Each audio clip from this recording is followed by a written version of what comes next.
ঢাকায় সিনেমার নায়িকা মন্দিরা চক্রবর্তী কাজল রেখা নামে একটি সিনেমা দিয়ে বড় পর্দায় তার অভিষেক। এটি গত বছরে মুক্তি পায়। এবছরের কুরবানি ঈদে মুক্তি পায় তার অভিনীত দ্বিতীয় সিনেমা নীলচক্র। দুটি সিনেমাই প্রেক্ষাগৃহে খুব একটা সুবিধা করতে পারেনি।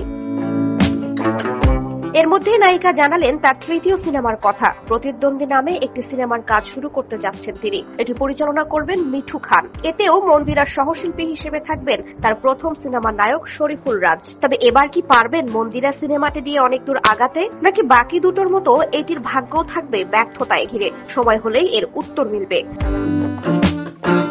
জানা গেছে মফস্বল শহরের এক ভালোবাসার গল্প নিয়ে নির্মিত হতে যাচ্ছে সিনেমাটি। চলতি বছরের শেষ দিকে শুরু হবে এর শুটিং। এ প্রসঙ্গে মন্দিরা বলেন, আমি বরাবরই গল্পকে প্রাধান্য দিই। দিন শেষে গল্পটাই মূল কথা।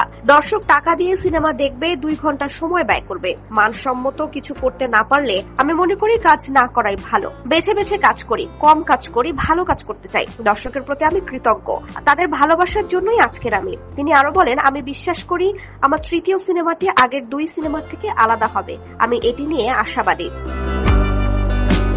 মন্দিরা বলেন, আমার তৃতীয় সিনেমাটিও হতে যাচ্ছে অনেক চমকের। সেই সঙ্গে আমার ক্যারিয়ারের জন্য ভালো কিছু। আপাতত নতুন সিনেমাটির জন্য প্রস্তুতি নিচ্ছি।